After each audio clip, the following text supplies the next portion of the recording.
Oh, class, I'm sorry. I so badly wanted to do this all in one video, but I made a mistake in number 10 on the first try, and I just need to go and start over. Problems number 10 and 11 are the most challenging ones because they have elements that are different than what we did before when we did transformation. So this is where I need you to have lots of good mental energy because we really want to put focus here. So if you need to watch it a few times, whatever, ask questions in class, go for it. Basically, let's be really good at number 10 and 11. So here we get started. Write a rule for G that represents the indicated transformations. So they're telling us that we're starting out with this, and they want us to make it go to the left one. They want it to flip over the x-axis, and they want it to have a vertical stretch factor of 2. So first we're going to translate it 1 to the left. When we're going to the left and right, that's a horizontal idea, which means it's going to happen inside of the parentheses. But before I get going, let's look. There's 2 x's here. That means we're going to have 2 parentheses when we do this. That never happened in the old chapters, but it's going to happen here because there's multiple x's. So let's do it. F of x equals, so instead of x plus 3, it's going to be parentheses x. To the left one would be plus 1 to the third power minus 6, another parentheses, again, x plus 1 because it's moving to the left one, squared, plus 5. So check. We just moved this thing 1 to the left. Now we want to reflect it over the x-axis. If you're reflecting it over to the x-axis, like, for example, this axis right here, if you're reflecting it over that, you're reflecting it vertically. Vertical things happen outside of the parentheses, and if it happens outside in the front, it has to apply to the entire function. So class, when I put a reflection in the x-axis, a vertical flip would be like this, but this applies to everything in this function. So when I rewrite it, it's going to be f of x equals, it's going to be negative x plus 1 to the third. But this negative is going to go to here and to here. So this negative 6 is going to turn into a plus 6. X plus 1 squared. And then this plus 5 is going to be a minus 5. And I forgot about that the first time I tried doing it on the video, and I made that mistake, and that's why this is on a separate video. So that's how you do that. Now the last thing is we need a vertical stretch by a factor of 2. So a vertical stretch, that's something that would be vertical, so up and down, that's a y thing, which happens outside of the parentheses. But anything that's outside of the parentheses in the front, remember it has to apply to everything in the function. So if we're going to stretch it by 2, we need to stretch this by 2, this by 2, and this by 2. So the whole thing has got to get multiplied by 2. So for our final answer, it's going to be f of x equals, instead of negative, it's going to be negative 2, x plus 1 to the third. Okay, so I have to distribute that 2 to each one. So this 6 is going to turn into a 12. So plus 12x plus 1 squared. And this negative 5 is going to turn into minus 10. Check. We have reflected it. We moved it to the left one. We stretched it twice as far. This is what it looks like. Good job, us. Okay, we're going to do one more problem, and then I'm sending you off on the homework. So, but this is another one that's going to be kind of interesting, so pay attention carefully. All right, so here's our first thing. First, we're going to horizontally shrink it by 1/3. If it's horizontally, does it mean that it's inside or outside of the parentheses? Hopefully you thought to yourself, inside the parentheses. And how many x's are there? 1, 2, 3. So we're going to have to do a horizontal shrink of this, this, and this. So anything that has an x, we're going to have to put it in parentheses. So we're going to horizontally shrink them by 1/3. So f of x equals 3, and then in the parentheses, It's going to be x, but the horizontal shrink by a factor of 3.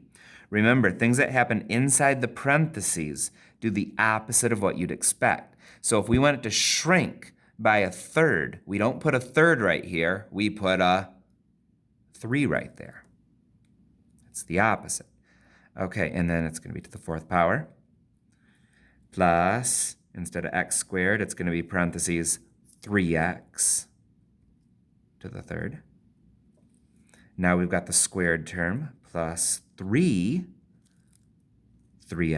squared plus 12.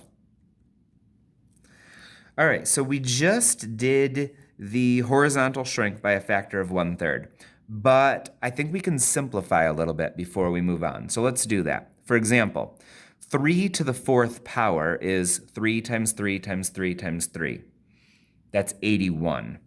81 times 3 is 243.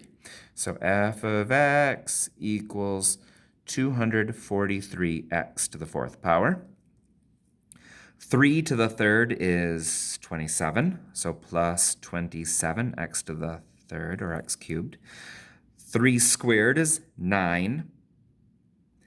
9 times 3 is 27, so plus 27x squared, and then plus 12. Okay, so we've shrunk it by a factor of a third, and we've cleaned it up to make it look nicer. So now let's move on to the next thing. Translation down 8. All right, if you want to go down 8, that's simple. You just take the number at the end and you subtract 8. So I'm going to just rewrite this over here, so will you. And the only difference is that now we're going to, if we subtract 8, this is going to be a 4 instead of a 12. So f of x equals 243x to the 4th plus 27x to the 3rd plus 27x squared plus 4. All right, we did the horizontal shrink. We moved it down 8. Good job, team. The last thing we need to do is reflect it in the y-axis. Okay, class, if we want to reflect something over the y-axis, that means we're reflecting it to the left and to the right. So this is actually a horizontal flip, isn't it? And horizontal flips happen in or out of the parentheses? That's right, it takes place in the parentheses.